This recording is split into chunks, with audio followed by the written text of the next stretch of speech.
Mr. Irontrader, and this last call of the day, end of the week here. So we're going to take a look here at Bitcoin, at gold, silver, crude oil, natural gas, and we'll take a look at the indexes. Now the Dow's up there about $1.30, S&P's down about 8, and the old Nasdaq is down about 67.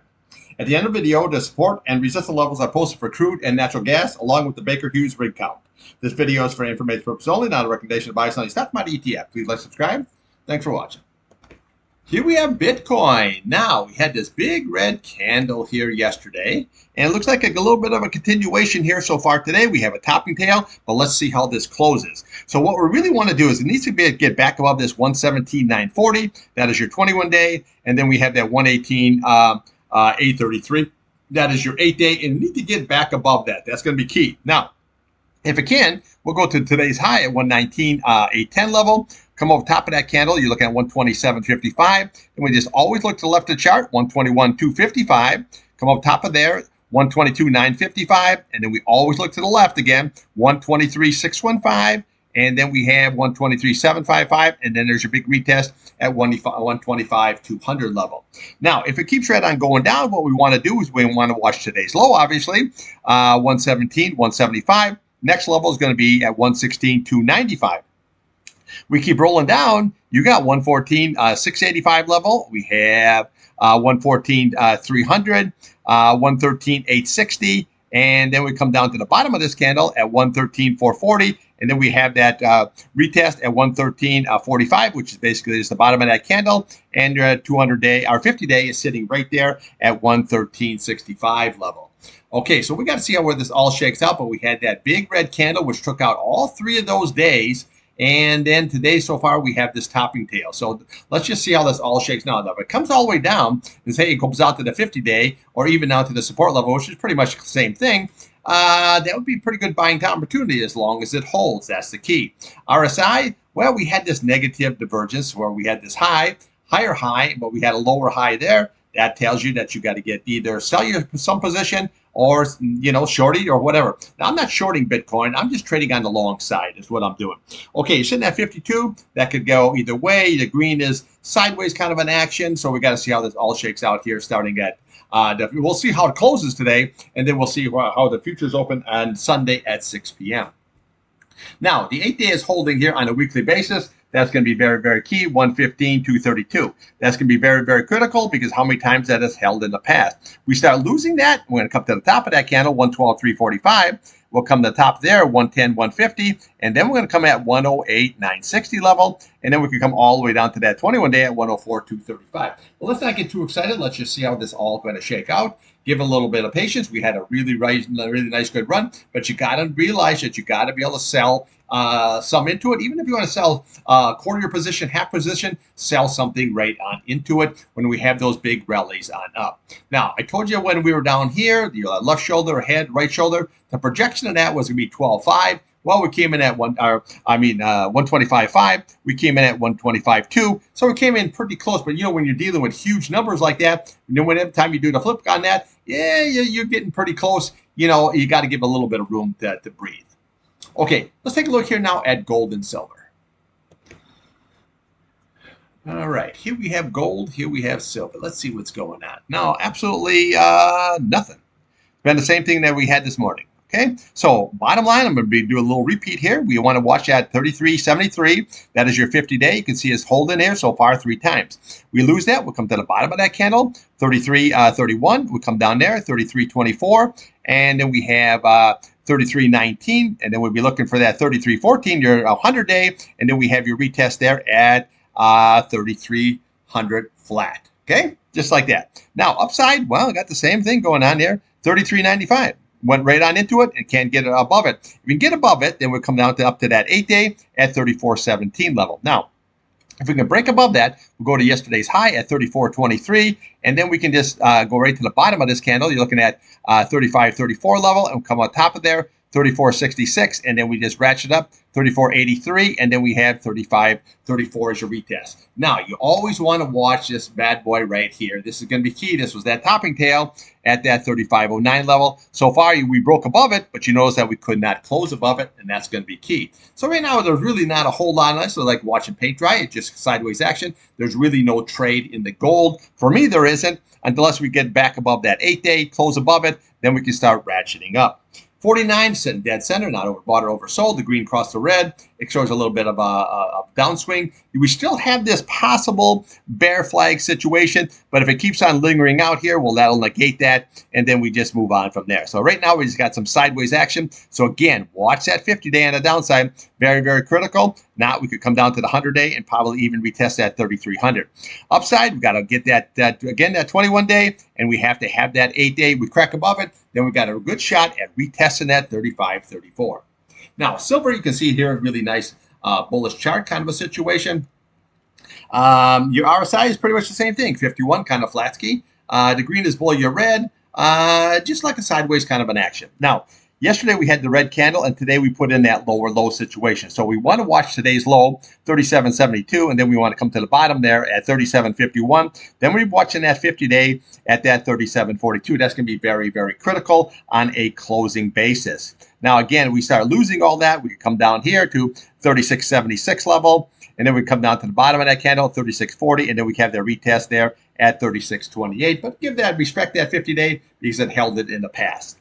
Upside, well, we have that 8-day, okay, 38.14 hasn't really done anything. It's got to get above that, okay, and then we have to get above that 38.22. That's your 21-day. Now, if we can, this is the area that's going to be very, very strong. You can see here where we hit that 38.76 level, and where we retested it, 38.78. Couldn't do anything. And this level here was 38.71. So when you get that side-by-side action, that becomes very, very strong. But the key is a close back above the top of that candle at that 38.87. If you can, we venture all the way up until we hit that 39.91 kind of level. But right now, this is going to be very, very strong resistance, but you have to get above the 8-day and the 21-day in order to even get up there, okay? Downside, just watch that 50-day. Very, very crucial.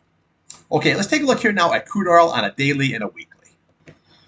Here we have crude oil, daily and weekly. We'll look at natural gas on a daily and a weekly also. Now, we can see we had this really nice good run up, and then we have this descending line that's going all the way and down, trend line going all the way down. Okay, so we have this 8-day, and it tried to work it today. We got as high as 64.15, and then yesterday we had this high as 64.10. But we're really right here, the 64 area. See how that is very, very strong?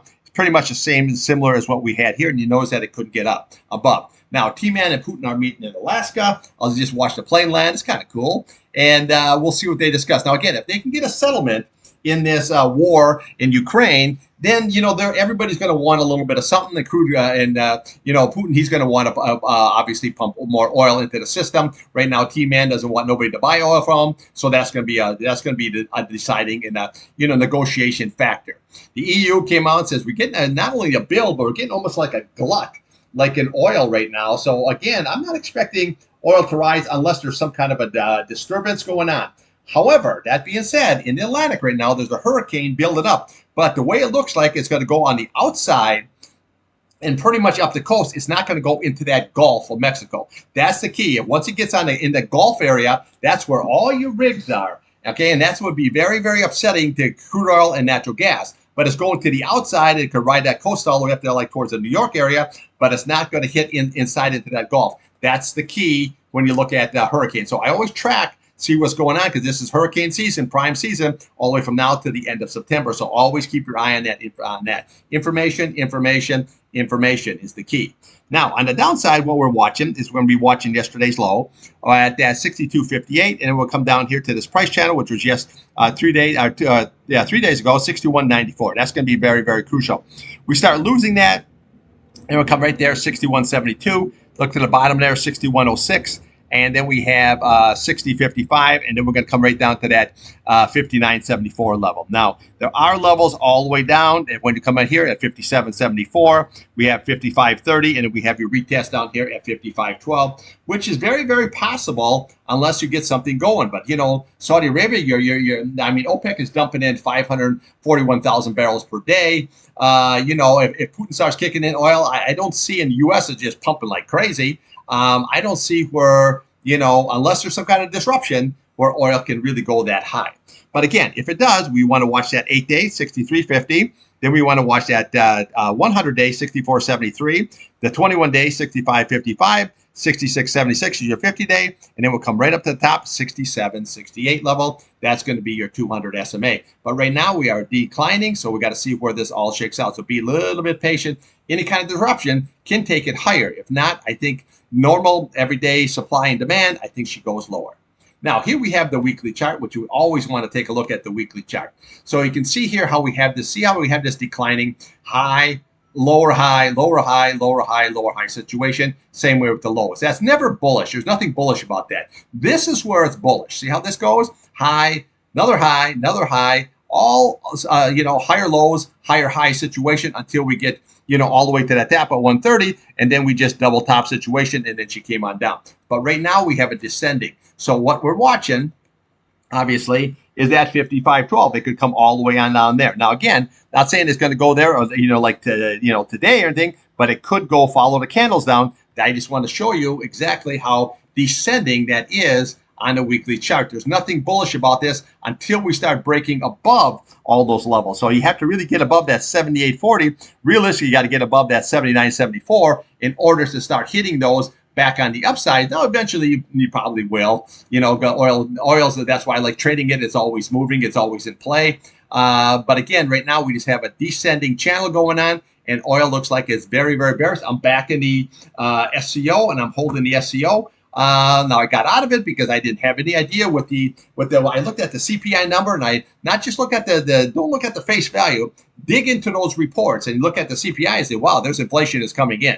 And then you look at the PPI number, wow, that's the producer's price index. That is, you know, that is coming in. I'm thinking, oh, wait a minute. Now remember, when you put tariffs on, nothing is instant. It's always a quarter, 2 quarters down the road before you start noticing this. So I think the Fed is I don't think the Fed is even going to cut in September. I think they'd be foolish to do, and I think they'd be maybe even look at raising if this inflation keeps coming up. Now remember, one number, just because you have a PPI number or a CPI number that looks a little bit scary, one number does not make a market. So you need information coming in. But again, he's going to try to make a decision in September. It's going to be very, very difficult to say, hey, I'm going to start cutting rates like they want to cut 1.5 points. That's completely ridiculous. I just think they're either going to hold steady or, you know, either down the road you could even start raising rates, kind of a situation, because inflation is pouring in. So when you see inflation, the first thing I always think of is crude oil's going higher, gasoline's going higher.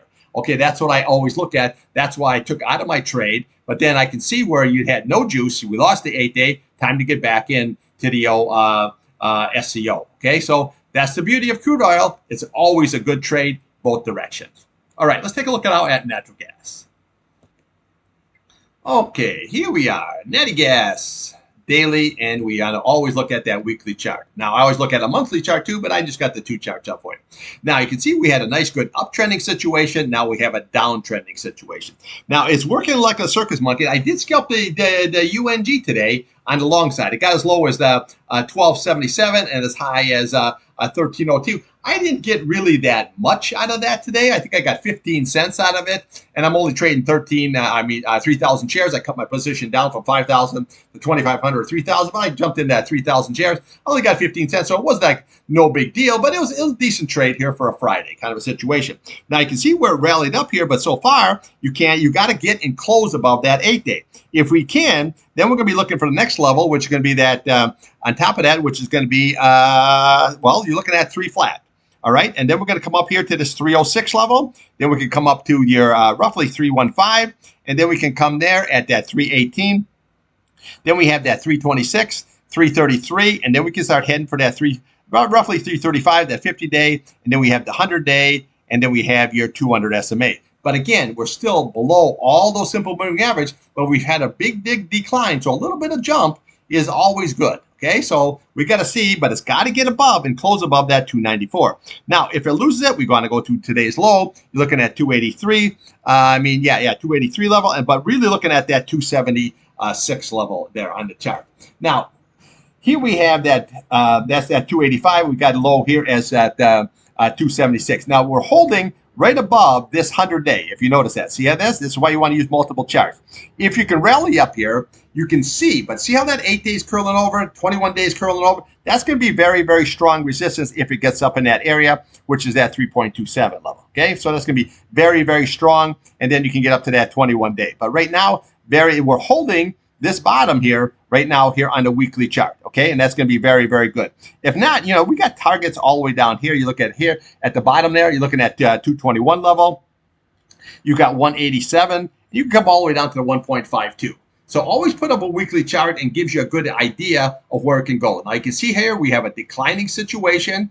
The RSI is nowhere near oversold. MACD is nowhere oversold. So if this comes down, we could be hitting these levels very, very easy unless there's a catalyst to take this bad boy up. Hurricane season, something to do with LNG, anything on that order, that would take it back up here. But right now, watch that 8-day. That's going to be very critical on the upside. If you get above, we can go to that 21-day. On the downside, just watch this 276. That's going to be very, very crucial. We lose that, then we can just start coming down to 268. 251, you know what I mean? We can just ratchet it all the way on down kind of a situation. But again, trade what's in front of us, not what you want or what you want to say, oh, it's got to go down there. I have no idea where it's going to go. That's why we trade the charts. Okay, let's take a look here now at the indexes. Here we have the Dow, S&P, NASDAQ, same old, same old. Now, you can see here where we had this high and then we broke out today all the way to 45.203. We had a nice big breakout. So we got to see if we can hold this key level by the end of the day, 45.16. That's what we're looking. That's what we're looking at holding right now. Right now, the Dow's at 45.29. So let's see if we can hold it. If we don't, we come down here. Look at all them fours. 4, 4, 4, 4, 4. Okay, that is your 21-day, your 8-day, and then we lose that. You come down to the 50-day, and then we can come down here to your retest. When we have obviously your 200-day, and then we have a 100-day, and your gap and your fill. We had this negative divergence, and obviously it worked out well because it's sold right on off. But you notice it held that 50-day. Now she's trying to rally up here. Let's just see if we can make new highs and hold those new highs. That's the key. Now, what we had here, we got the overbought on the S&P, came down, but now we have this negative divergence. So keep your eye on this negative divergence going on. So we're heading at 64.81. You could go, if you could crack that, you can go 65, 66, 67. Very, very easy on the S&P. But you're just getting to a position where I don't really feel comfortable as far as say I'm going to be holding this. I just trade this. For me, this is just an absolute trader's market. That's the whole key. On the downside, we want to watch that 8-day, very, very key. And then that 21-day, that's going to be very, very key. We lose that. We have that 50-day. We have this gap, the fill, 200-day, and then we have the 100-day. But again, very, very, very, very toppy situation, negative divergence. Just be a little bit careful. Now, we have the NASDAQ, which is the same thing, same negative divergence going on. We have this nice higher high, but watch that 8-day. Okay, so right now, just like today, they wanted them, the Dow is up, but they look like they wanted to attack that NASDAQ because NASDAQ had a very, very good run. Traders are taking profits. Now, next level would be that 21-day. Then we can come down here to the bottom of all these candles. But realistically, you'd be looking for that 50-day. And then we have the gap, the fill, the 200-day, and then we have the 100-day. But I say just be careful. What I do on this is this for me, a trader's market. I know I say that every day, but that's exactly what this is. I've been doing this a long time. This is just a trader's market. Don't get fooled by saying, oh, this is a long, I'm gonna jump all in and everything. Just wait, because if you can buy stuff lower and just make your day trades, that's the key. Just trade in, put the money in your pocket, and use stop losses. That's the key. Because say I put a loss in there, oh yeah, geez, I lost a $50 or I lost $500. Depends on what your count is. Or say I lost a $5,000. Well, that's a lot better than losing, 20,000 or 30,000 or, what I'm saying, that kind of a situation. So always just use some stop losses there. You can always get back into the situation. Okay, that's what I got for you. I'll be back here Sunday night. I'll have a video for you. We'll take a look here at the old Bitcoin, gold, silver, crude oil, natural gas. We'll see what the indexes are doing. And so everybody have a great weekend, and I'll see you then. Trade what's in front of you, not what you want.